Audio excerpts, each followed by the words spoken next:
My son convinced me to sell the house. Mom, you'll move in with us. I believed him and signed the contract, trusting him. When he got the money, he disappeared for 3 months. When he came back, he didn't know that the contract stated, "Good day, dear listeners. It's Clara again. I'm glad you're here with me. Please like this video and listen to my story till the end, and let me know which city you're listening from. That way, I can see how far my story has traveled. My name is Margaret, and for 32 years, the small 2-story house on Maple Street had been my sanctuary. After my husband Robert passed away 5 years ago, that house became even more precious to me. Every creaking floorboard held a memory. Every room whispered stories of birthday parties, Christmas mornings, and quiet Sunday afternoons. I had my garden in the backyard, my book club on Thursdays, and my neighbors who'd become family. My son David was my only child, and I'd always thought we were close. He lived across town with his wife Jennifer and their 2 kids, Emma and Josh. They visited occasionally. Holidays, birthdays, the usual family gatherings. Everything seemed normal, or so I believed. It started in March, on a rainy Tuesday afternoon. David showed up unannounced, which wasn't unusual, but there was something different in his eyes. A nervous energy. He sat at my kitchen table, the same table where I'd helped him with homework decades ago, and he started talking about my future. "Mom, this house is too big for you," he said, his voice dripping with concern that felt rehearsed. "You're getting older. What if you fall? What if something happens and no one's around to help?" I laughed it off. I was 73, not ancient. I still drove, still gardened, still lived independently. But David persisted. Over the next few weeks, he called more frequently. Each conversation circled back to the same topic. I should sell the house. "Jennifer and I have been talking," he said during one of these calls. "We want you to move in with us. We have that extra room downstairs. You'd be with family, Mom, with your grandkids. Wouldn't that be wonderful?" The idea did sound appealing, I had to admit. Growing old alone scared me more than I wanted to acknowledge. The house did feel emptier each year, and the thought of being near Emma and Josh, watching them grow up, being part of their daily lives, it tugged at something deep inside me. By April, I'd almost convinced myself it was the right decision. David came over with paperwork, a real estate agent's card, and that same concerned expression. "The market's really good right now, Mom. We could get top dollar for this place. Think about it. You'd have money for retirement, for travel, for anything you need. And you'd be safe with us, safe with them." Those words echoed in my mind. When had I become unsafe? But he was my son. I trusted him. I loved him. So when he pushed the papers across my kitchen table, a listing agreement with a local realtor, I signed. My hands trembled slightly, and somewhere deep down, a small voice whispered that something wasn't right. I ignored it. The house sold faster than I expected. Within 6 weeks, we had a buyer, a young couple expecting their first child. They loved the garden, the neighborhood, everything I'd cherished about the place. The closing was set for early June. David handled everything. He said it would be easier that way, less stressful for me. I should have questioned why the proceeds check was made out to him as well. He explained it was for estate planning purposes, and that he'd immediately transfer my portion to my account. It made sense at the time. Or maybe I just wanted it to make sense. The day of the closing, David drove me to the title company. I signed paper after paper, my hand cramping from all the signatures. The check, $385,000, was handed to David. He folded it carefully into his jacket pocket and smiled at me. "Don't worry about a thing, Mom. I'll deposit this tomorrow, transfer your money, and we'll get you moved into our place this weekend. It's all going to work out perfectly." I believed him. God help me, I believed every word. That night, David took me to dinner to celebrate my new chapter. He was charming, attentive, talking about how we'd redecorate the downstairs room, how the kids were so excited to have Grandma living with them. When he dropped me off at the small apartment I'd temporarily rented while preparing for the move, he hugged me tight. "I'll call you tomorrow, Mom. Love you." Those were the last words I heard from my son for 3 months. The next day, his phone went straight to voicemail. The day after, the same. I drove to his house. The windows were dark, the driveway empty, mail piling up in the box. My calls to Jennifer went unanswered. It was as if my entire family had vanished into thin air, and they'd taken every penny I had. The first week, I told myself there was a logical explanation. Maybe a family emergency. Maybe Jennifer's mother had fallen ill and they'd rushed out of town. Maybe David's phone had broken. I created a dozen scenarios to explain the silence, each more desperate than the last. But when I went to the bank to check on the deposit David had promised, the terrible truth began to crystallize. There was no deposit, no transfer. My account showed the same modest balance it had before the sale, about $3,200. Everything else was gone. I sat in my car in the bank parking lot and felt my entire world collapse. 32 years of home equity, of careful saving, of building something to leave behind, vanished. My son had stolen my life's work. How could I have been so stupid? The apartment rent was due in 2 weeks. I had utilities, car insurance, medical expenses. My Social Security check covered the basics, but barely. Without that money from the house sale, I was looking at poverty, real grinding poverty in my 70s. I didn't sleep that night, or the next. I lay in that sterile temporary apartment, staring at the ceiling, replaying every conversation with David. Every smile, every reassurance, every "I love you, Mom." Had any of it been real? Or had he been planning this for months, maybe years? The worst part was the isolation. Who could I tell? My neighbors from Maple Street were gone, scattered into my past. My book club friends were acquaintances, not confidants. My sister lived in Arizona and we barely spoke. I felt utterly, devastatingly alone. By the end of the second week, the shock began to transform into something else. Something harder. Anger, yes, but also a fierce determination I hadn't felt in years. I hadn't survived raising a child as a young mother, hadn't built a career as a teacher, hadn't weathered Robert's death, just to let my own son destroy me in my old age. If David thought I would simply fade away, too embarrassed or broken to fight back, he didn't know me as well as he thought. I started making lists, something I'd always done when facing a problem. What did I know? What could I prove? What were my options? The facts were grim but clear. David had legal access to the money because both our names were on the check. The real estate transaction was legitimate. I'd signed the papers willingly. Any lawyer I consulted would likely tell me I had a weak case, especially if I couldn't afford to fight. But there had to be something, some angle I wasn't seeing. I spent hours at the public library researching elder financial abuse. The stories I found were heartbreaking: children stealing from parents, convincing them to sign over assets, draining retirement accounts. But I also found resources: legal aid organizations, elder advocacy groups, the National Center on Elder Abuse.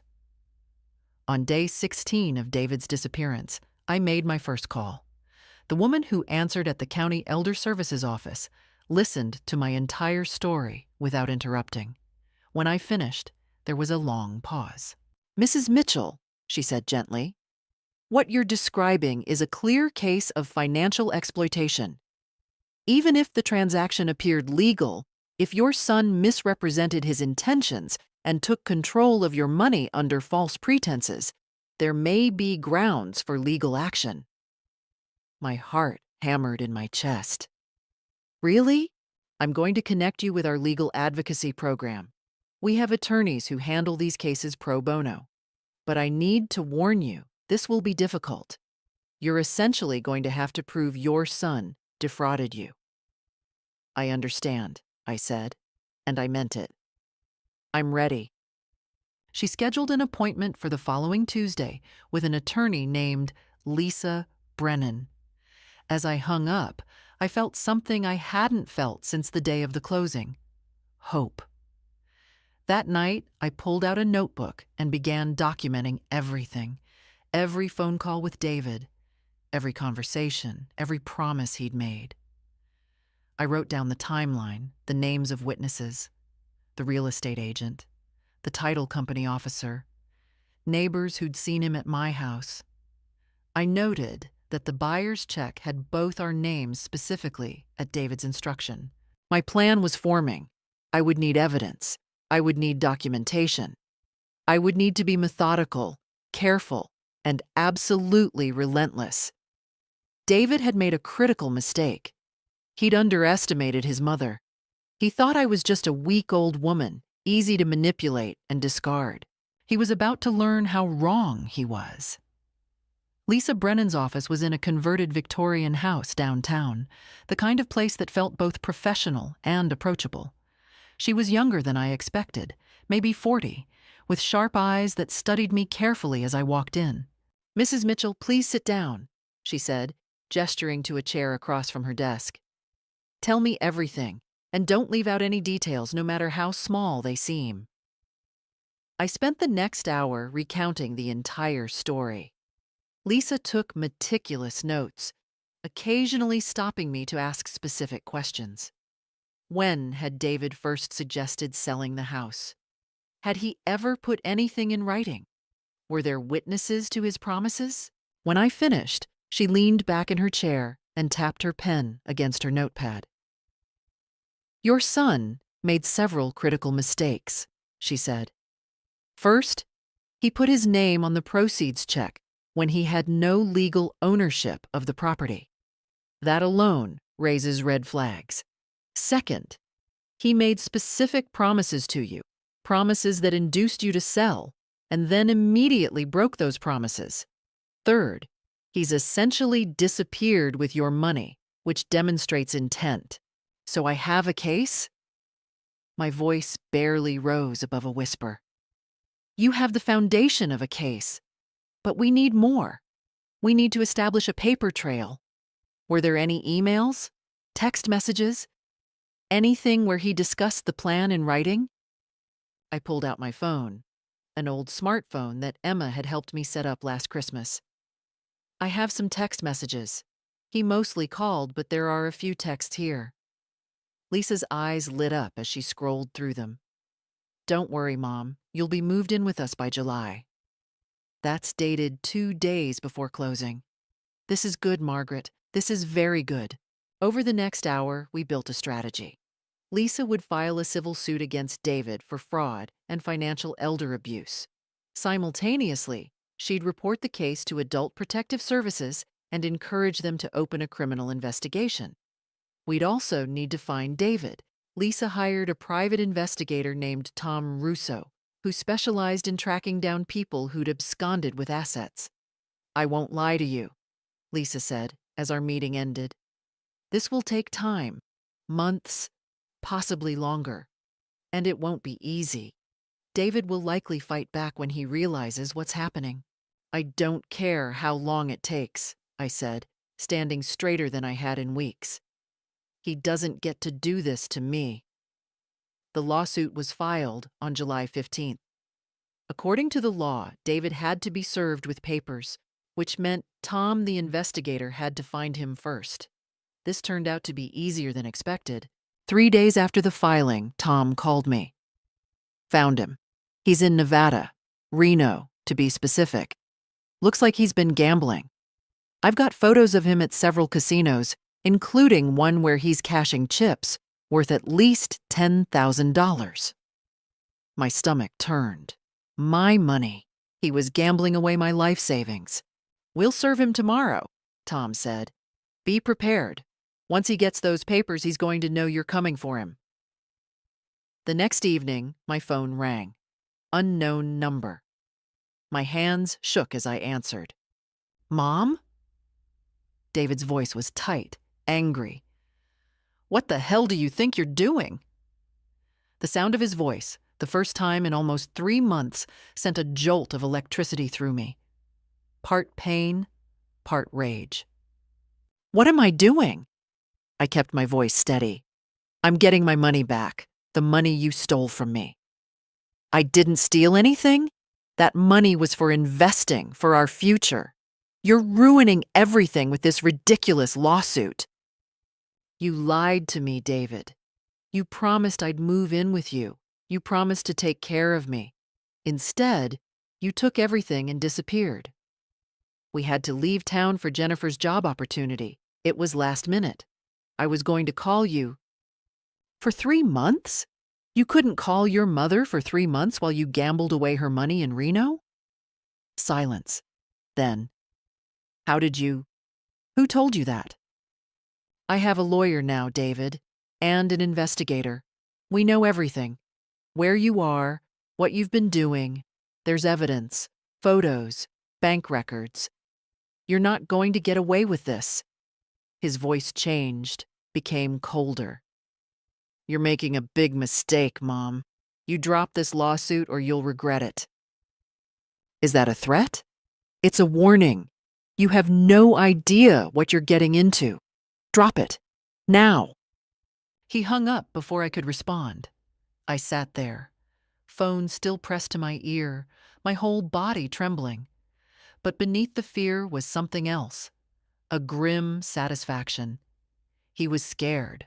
I'd rattled him, and that meant I was on the right track. That night, I received the first piece of hard evidence that would change everything. Lisa emailed me a document her investigator had uncovered, a credit card statement in David's name, dated from May. Among the charges, a $15,000 payment to a luxury resort in Nevada, booked 3 weeks before my house even closed. He'd planned this from the beginning. The betrayal hadn't been impulsive. It had been calculated, premeditated. My own son had looked me in the eye, promised me safety and family, and plotted to rob me blind. The last shred of doubt in my mind evaporated. This was war. Lisa moved quickly. Within a week of serving David, we'd filed for a temporary restraining order to freeze any remaining assets he might have. We also submitted a formal complaint to the Nevada Gaming Commission and the IRS, flagging suspicious cash transactions. David fought back immediately. He hired a lawyer, an expensive one, which told me he still had plenty of my money left. His attorney sent a letter claiming I'd willingly given David power of attorney over my finances, a lie, and that any money he'd spent was for family expenses and investments. But we had the text messages. We had the timeline. We had witnesses from the real estate closing who'd heard David promise I'd be living with them. Most damning of all, we had evidence he'd been planning a Nevada gambling trip before the house even sold. The first real confrontation came in mid-August. I was leaving my apartment to meet Lisa at her office when a black SUV pulled up beside me. Jennifer stepped out. I hadn't seen my daughter-in-law in 4 months, and the sight of her sent a complex wave of emotions through me. She looked thin, stressed, dark circles under her eyes. "Margaret, we need to talk," she said, her voice strained. "I have nothing to say to you. Please, just 5 minutes for the kids' sake." That stopped me. "Where are Emma and Josh?" "With my sister. They miss you. They keep asking when Grandma is coming to visit." The words were meant to wound, and they succeeded. I hadn't seen my grandchildren since this nightmare began. Then you should have thought about that before you and David stole from me. Jennifer's face hardened. We didn't steal anything. David was trying to help you. He was investing that money so it would grow by gambling it away in Reno? She flinched. That's not. Look, you don't understand. David made some mistakes, okay?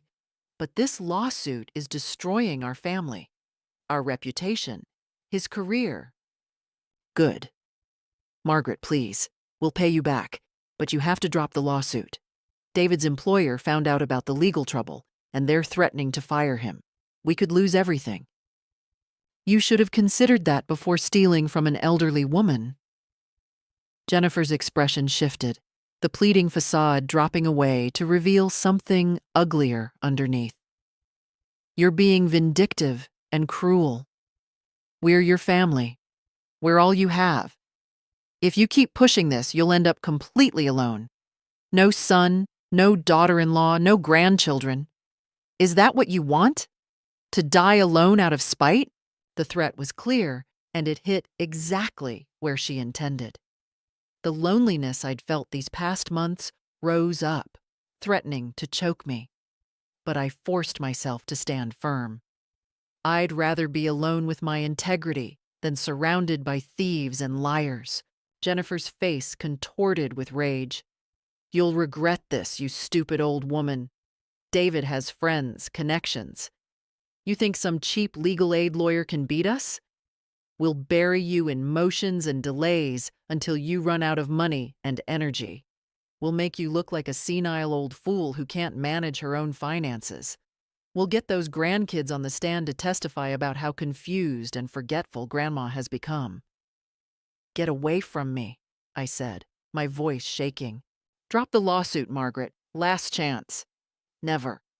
She stared at me for a long moment, then got back in the SUV and drove away, tires squealing. I stood there, trembling, until I couldn't see the vehicle anymore. Then I walked to my car and sat inside, gripping the steering wheel, trying to calm my racing heart. They were threatening to paint me as mentally incompetent, to use my grandchildren against me, to drag this out until I collapsed under the weight of it all. Maybe they were right.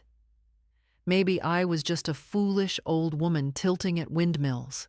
But when I met with Lisa an hour later and told her about Jennifer's threats, my lawyer's response surprised me. They're scared, she said simply. People don't make threats like that unless they know they're losing. This is a good sign, Margaret. It doesn't feel good. I know, but think about it. If they really had a strong case, they wouldn't need to intimidate you. They'd just fight us in court. The fact that they're trying to scare you into dropping the suit means they know the evidence is against them. Over the next few days, the harassment continued. Anonymous calls to my apartment at all hours. A letter from David's lawyer threatening to sue me for defamation. Text messages from numbers I didn't recognize, calling me ungrateful, senile, vindictive. Lisa helped me document everything and filed for a formal restraining order against both David and Jennifer. The judge granted it, ordering them to cease all contact with me except through attorneys. When David received that order, the harassment stopped abruptly. The sudden silence was almost worse than the attacks had been. I took Lisa's advice and gave myself a few days to recover. I spent them at a small bed and breakfast outside the city, away from my apartment, away from the memories. I walked in gardens, read books, tried to remember who I'd been before all this started. On the third day, I called my sister in Arizona. We hadn't spoken in months, our relationship strained by years of distance and different lives. Maggie? She answered, surprise evident in her voice. Is everything okay? And for the first time since this nightmare began, I told someone in my family the whole truth. She listened. She believed me. And when I finished, she said simply, "I'm coming to help you. You're not alone in this." My sister Caroline arrived 3 days later, driving her old Honda across 2 states to reach me. She'd aged since I last saw her, we both had. But when she wrapped me in a hug at the apartment door, I felt something inside me that had been locked tight finally begin to loosen. "You should have called me sooner," she said, pulling back to look at me with wet eyes. "You shouldn't have gone through this alone." Having Caroline there changed everything. She came to meetings with Lisa, helped me organize documents, and simply sat with me during the long evenings when the silence became oppressive. She also brought a practical perspective I'd been lacking. "You need to think about your future beyond this lawsuit," she said one night over dinner. "Where are you going to live? What's your plan?" "I don't know," I admitted. "I've been so focused on getting my money back, I haven't thought beyond that." "Well, start thinking. Because even if you win every penny, you need somewhere to go. Somewhere that's yours." She was right, of course. The temporary apartment's lease was ending in 2 months. I needed to plan, to rebuild, not just fight. The offer came in early September, delivered through Lisa via David's attorney. They were proposing a settlement. "They'll return $250,000 of the proceeds," Lisa explained as we sat in her office, Caroline beside me. "In exchange, you drop all legal claims, civil and criminal. You also agree not to discuss the case publicly or with family members." "That's $135,000 less than what he took," I said. "Yes, they're claiming the remainder went to expenses and investments that can't be recovered." Caroline snorted. "Gambling losses, you mean?" "Probably," Lisa agreed. "But here's what you need to consider, Margaret. This is a substantial amount of money, enough to secure your housing, your future. If we go to trial, even if we win, there's no guarantee David will have the full amount left to pay. Legal battles take time. He could hide assets, declare bankruptcy. A bird in hand is worth two in the bush, I know the saying." "What do you want to do?" Lisa asked gently. I looked at the settlement offer, the neat, legal language trying to dress up a bribe. They wanted me to take the money and disappear quietly, to let David get away with stealing from his own mother, to never tell Emma and Josh what their father had done. "No," I said. "Margaret," Carolyn started. "No, he doesn't get to buy his way out of this. It's not about the money anymore." "Then what is it about?" Lisa asked. I thought about that question for a long moment. What was I really fighting for? "Accountability," I finally said. "David needs to face real consequences for what he did. If I settle, he learns that betrayal and theft just cost money, that he can do this to someone else, maybe to his own children someday, and just write a check to make it go away. I won't teach him that lesson."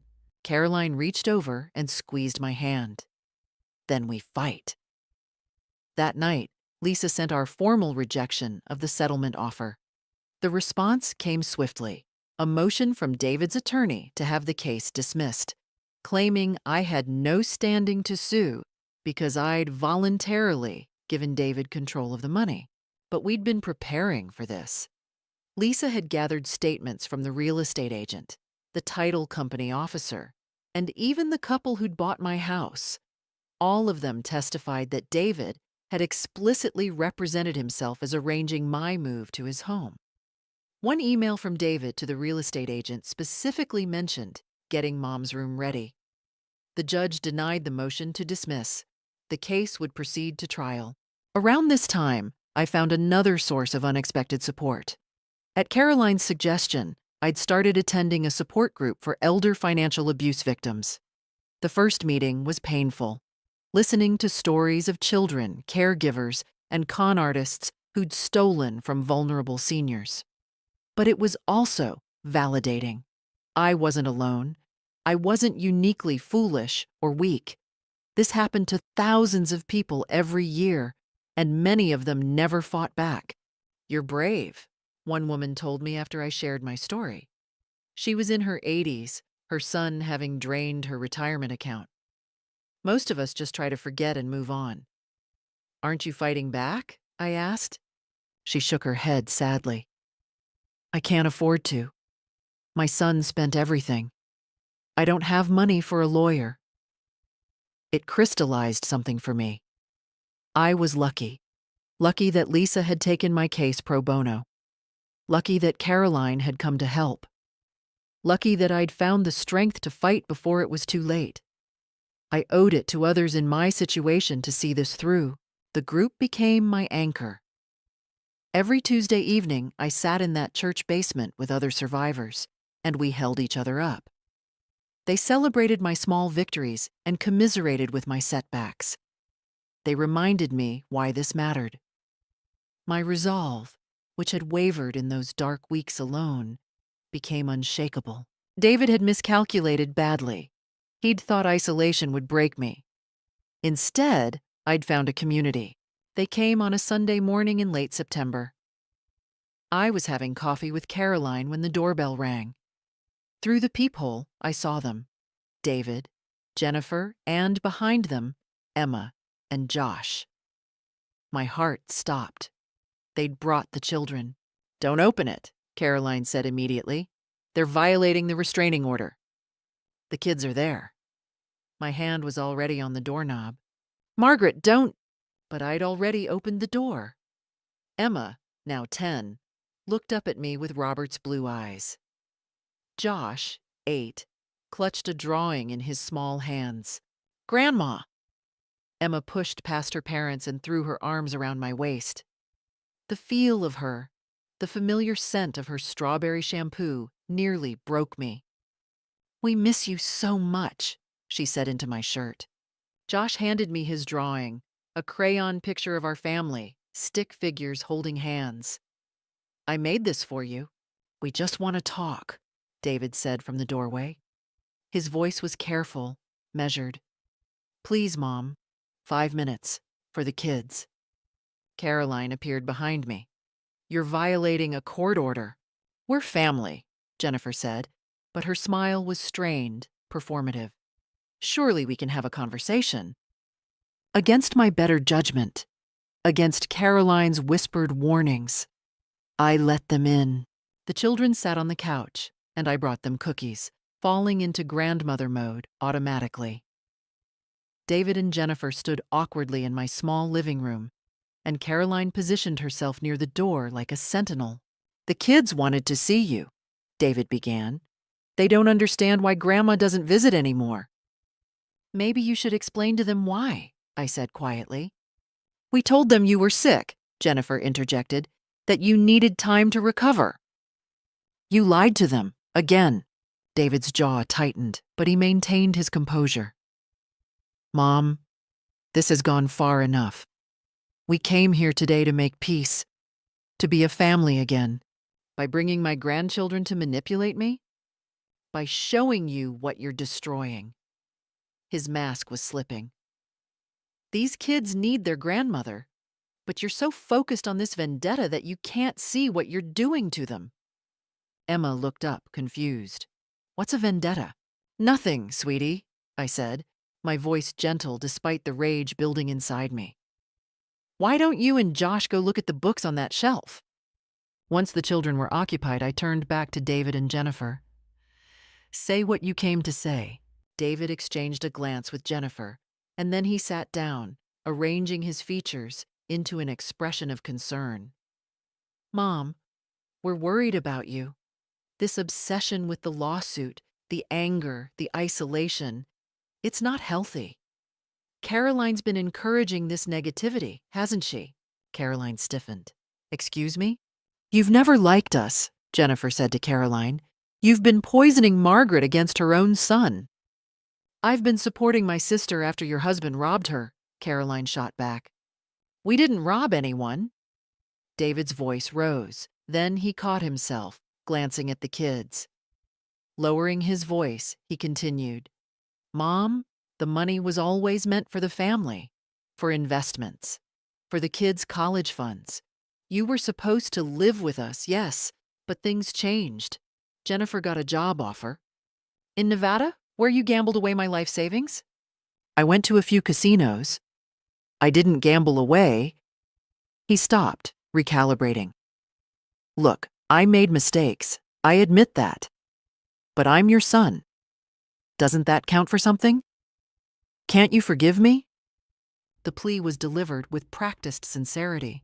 This, I realized, was why they'd come. Not to threaten this time, but to appeal to my emotions. To use love as leverage. Drop the lawsuit, Jennifer added softly. We'll work out a payment plan, monthly installments, whatever you need. But end this. Come back to the family. Let the kids have their grandmother back, David said. I looked at Emma and Josh, absorbed in their books, innocent and beautiful. I thought about holidays, birthdays, all the moments I'd miss if I cut them out of my life. Then I thought about the text messages promising I'd live with them by July. The credit card statement showing David had booked his Nevada trip before my house closed. The 3 months of silence. The harassment. The threats. No, I said. David's expression froze. What? I said no. You don't get to steal from me, disappear, threaten me, and then waltz back in with my grandchildren and expect forgiveness without consequences. We're offering you a solution. You're offering me scraps and manipulation. Get out of my apartment. Jennifer's composure cracked. You selfish, bitter old woman. We're trying to give you your family back, and you're too proud to take it. You took my family when you stole from me. You don't get to ransom them back. David stood, his face red. Fine. You want to be alone? You want to die alone in this pathetic apartment? Be my guest. But don't come crying to us when you realize what you've lost. Emma, Josh, we're leaving, Jennifer called. Emma ran to me, hugging me tight. I don't want to leave, Grandma. We have to, honey, Jennifer said, pulling her away. Josh handed me his drawing. Keep this, Grandma, so you remember us. I could never forget you, I whispered, tears streaming down my face. And then they were gone. I collapsed onto the couch, shaking. Caroline sat beside me, pulling me close. You did the right thing, she said. Then why does it hurt so much? Because you love them. But Margaret, listen to me. She turned my face toward hers. Those children deserve to know the truth someday. They deserve to grow up understanding that actions have consequences, even for the people we love. Especially for the people we love. You're teaching them that lesson, even if they can't see it yet. I held Josh's drawing, looking at his careful crayon work, and I felt something harden inside me. Not cruelty, but clarity. They'd tried anger. They'd tried threats. Now they'd tried love. And none of it would work. I was seeing this through to the end. The trial began on a cold October morning. I wore my best dress, navy blue with pearl buttons, the one I'd worn to Robert's funeral. Caroline sat beside me in the courtroom, her hand in mine. David and Jennifer sat at the defense table with their expensive lawyer, a man named Gregory Hartman, who looked like he charged $500 an hour. They didn't look at me, not once. Lisa had prepared me extensively. The key, she'd explained, is establishing the pattern of deception. We're going to show that David planned this from the beginning, that every promise was a calculated lie designed to take your money. The first day was mostly procedural, jury selection, opening statements. Hartman painted me as a confused elderly woman who'd misunderstood a complex family financial arrangement. Lisa countered with a simple narrative, a son who'd systematically defrauded his trusting mother. The real battle began on day 2. Lisa called the real estate agent first. Mrs. Patricia Hernandez, a professional woman in her 50s, took the stand and confirmed that David had repeatedly stated I'd be living with him. He specifically asked me to recommend moving companies, she testified. He said his mother would need help transporting her belongings to his house. He even asked about the timing, wanted to make sure the closing happened before July so she could be settled before summer ended. Under cross-examination, Hartman tried to suggest these were just casual conversations, misunderstood. But Patricia held firm. It wasn't casual. He was very specific, very detailed. Next came the title company officer, who testified that the check was made out to both David and me at Mr. Mitchell's specific request. That had been unusual, she noted. Typically, the seller alone would receive the proceeds. Did Mrs. Mitchell seem competent and aware during the closing? Lisa asked. Completely. She asked questions, read the documents, understood what she was signing.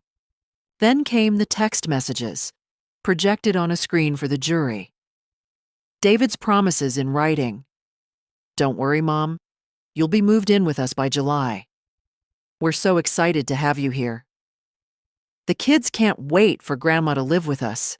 Lisa introduced the credit card statement, the Nevada resort booking made before my house even closed. The timing was devastating.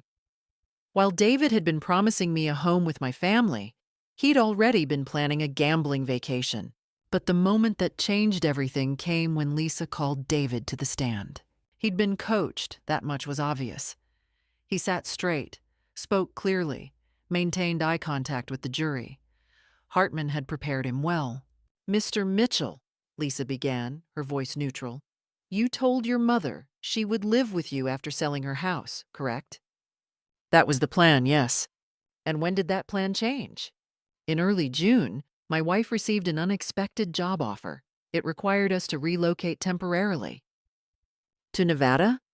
Yes. For Jennifer's job? That's correct. Lisa pulled out a document. This is Jennifer's employment record subpoenaed from her employer. She didn't take a job in Nevada. She didn't work at all during June, July, or August. In fact, she was terminated from her previous position in May for excessive absences. Would you like to revise your testimony? David's face went pale. There must be a mistake. No mistake, so let me ask again. Why did you really go to Nevada? The courtroom was silent. David looked at Hartman, who was frantically scribbling notes. I needed some time to think, David finally said. Time to think? With your mother's $385,000? It was family money. It was your mother's money from the sale of her house. Money you promised to hold in trust for her. Instead, you gambled it away, didn't you? I didn't gamble it all away. How much did you gamble? I'm not sure.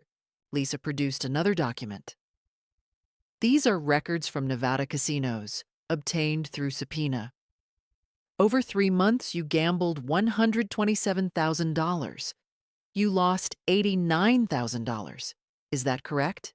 David's composure finally cracked. She was never supposed to find out. She was supposed to just... He stopped, realizing what he'd said. She was supposed to what, Mr. Mitchell? Disappear? Die quietly? Not cause trouble? Objection. Hartman was on his feet. Withdrawn. Lisa turned to the jury. Let's talk about the restraining order. You violated it, bringing your children to your mother's apartment. Why? I wanted to see her. You wanted to manipulate her into dropping the lawsuit. That's not... You used your children as leverage. You've used your mother's love against her from the beginning. You lied about her living with you. You lied about Jennifer's job. You stole her money and vanished. Then, when she fought back, you threatened her, harassed her, and finally tried to emotionally blackmail her using her grandchildren. Is that an accurate summary? David's lawyer was objecting, but David had stopped listening. He was looking at me for the first time since the trial started, and in his eyes I saw something I'd never seen before. Fear. Real fear. I needed the money, he said quietly. I had debts, gambling debts from before. Jennifer didn't know. Nobody knew. I thought I could win it back, pay everything, and Mom would never need to know. It was supposed to be temporary.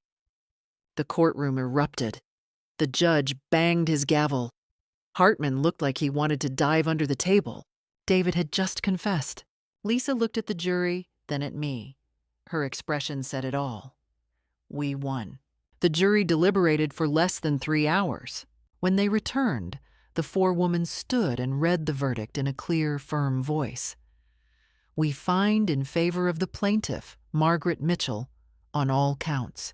The judge awarded me the full $385,000, plus interest, plus punitive damages totaling an additional $150,000 for intentional fraud and elder abuse. David was ordered to pay my legal fees as well. But the courtroom victory was only the beginning. Within a week, the district attorney's office filed criminal charges against David: elder financial abuse, fraud, and theft. The criminal case moved faster than I'd expected, bolstered by David's courtroom confession and the mountain of evidence Lisa had compiled. David tried to flee. He made it as far as the airport before U.S. Marshals arrested him.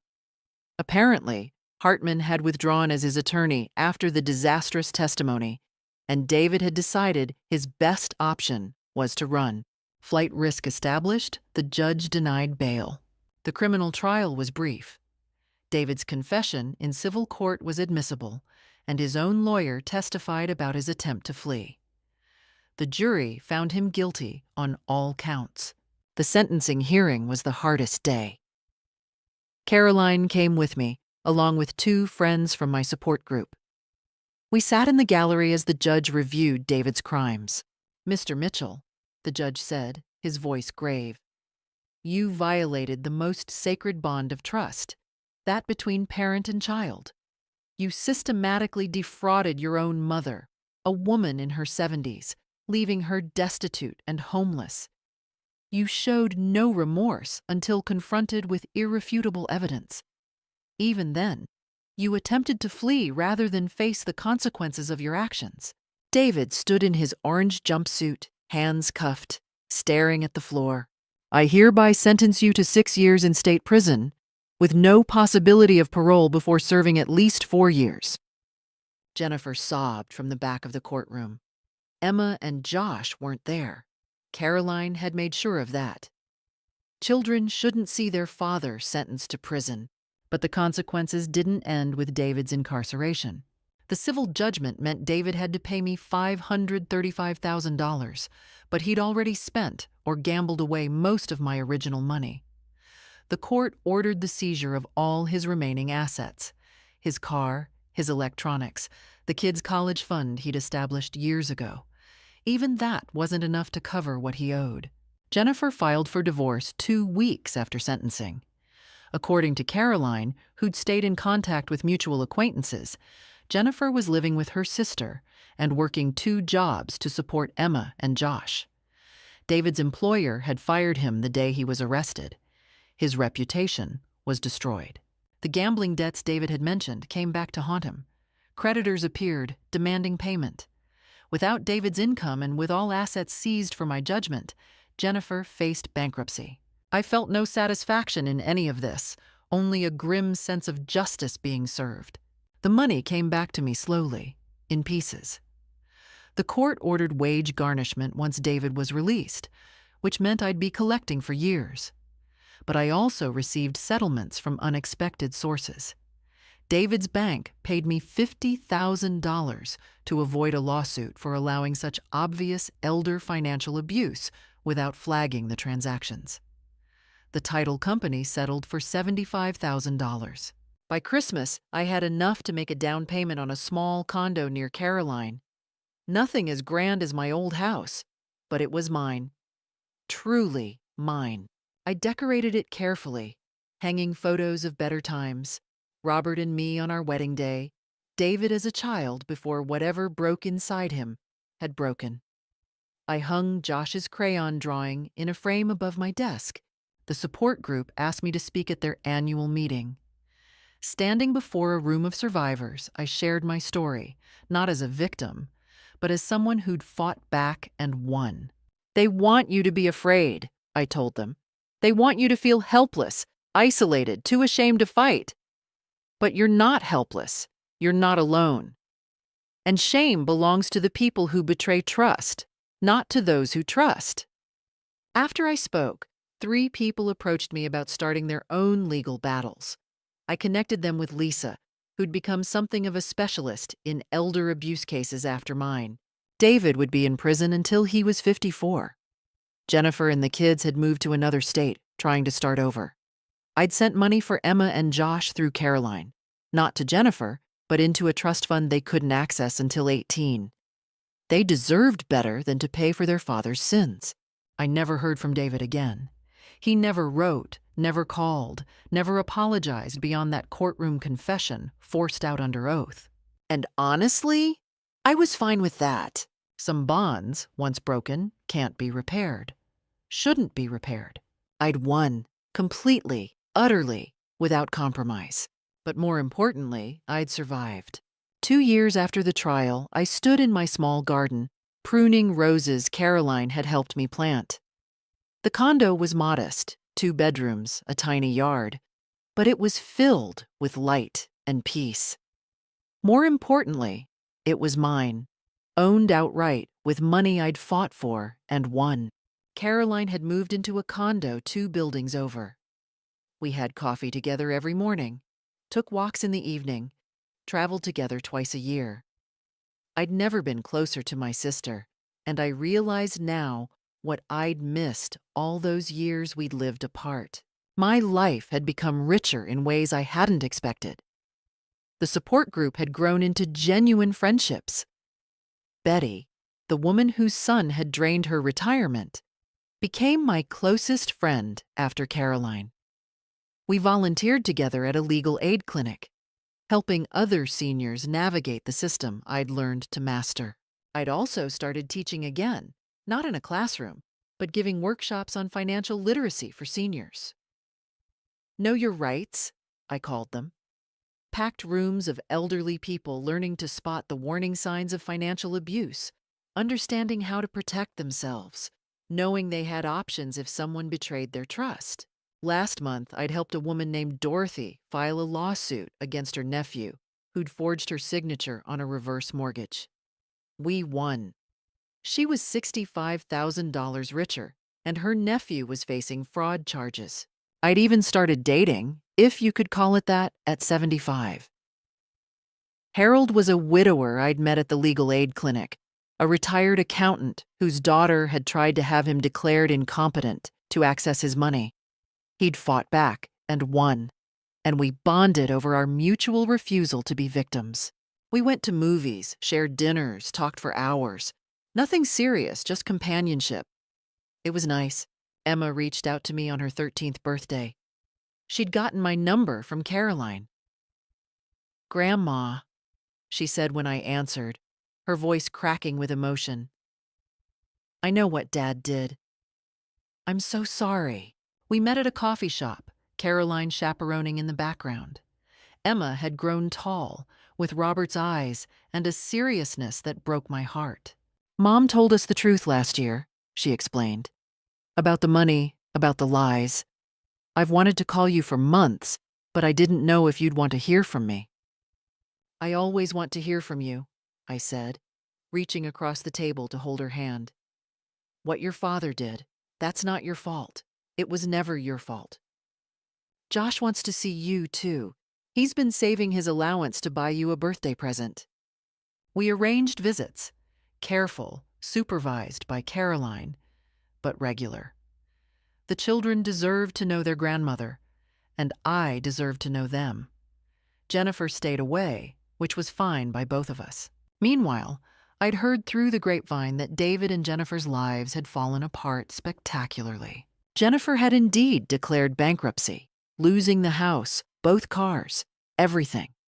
She'd moved 3 times in 2 years, each apartment smaller and cheaper than the last. The stress had taken its toll. Caroline's sources said she looked a decade older, worn down by poverty and single parenting while working retail jobs. David's time in prison had been hard. He'd been beaten twice by other inmates and spent most of his sentence in protective custody. His release date had been pushed back twice for bad behavior, fighting, contraband, violations of prison rules. But the worst news for David came just before his release. His gambling debts hadn't disappeared. The people he owed had been waiting, patient and vindictive. The day he walked out of prison, he was served with multiple lawsuits. Every cent he would ever earn would be garnished for decades. He'd written to Jennifer from prison begging her not to divorce him, promising he'd changed. She'd returned the letters unopened. When David was finally released, he moved into a halfway house in another state. He found work washing dishes at a casino, cruel irony, making minimum wage. 70% of his paycheck went to court-ordered garnishments, my judgment, his other creditors, child support. I knew this not because I'd sought the information, but because the court sent me quarterly updates on the garnishment payments. Small checks arrived. $200, $150, whatever they could extract from his meager wages. I never cashed them. I endorsed them over to Emma and Josh's trust fund instead. Let David live with the knowledge that his children were benefiting from his punishment. Let that be his daily reminder of what he'd destroyed. One afternoon, Betty asked me if I ever felt guilty about how David's life had turned out. No, I said honestly. I feel sad. Sad that my son became someone capable of such cruelty. Sad that my grandchildren lost their father to his own choices. But guilty? Never. He made his decisions. He earned his consequences. Do you think you'll ever forgive him? I considered the question carefully. I think forgiveness requires remorse, real remorse, not just regret at getting caught. If David ever truly understands what he did and makes genuine amends, maybe. But I'm not holding my breath. What if he never does? Then I'll have still won. I have my dignity, my independence, my peace. I have Caroline, friends, my grandchildren back in my life. I have purpose helping others avoid what happened to me. That's victory enough. So that's my story. My son betrayed me, and I fought back. Here's what I learned. Trust is precious, but it shouldn't make you blind. Family doesn't give anyone the right to abuse you, and you're never too old to stand up for yourself. If someone steals from you, even someone you love, fight back. Document everything. Find help. Don't let shame silence you. The hardest part wasn't the legal battle. It was accepting that the son I raised had become someone I didn't recognize. But I survived that pain, and so can you. To anyone facing something similar, you're not alone and you're not powerless. There are resources, lawyers, support groups waiting to help. What would you have done in my place? Would you have fought, or would you have let it go? I'd love to hear your thoughts. And if my story helped you, please share it. Someone else might need to hear this. Thank you for listening. Margaret.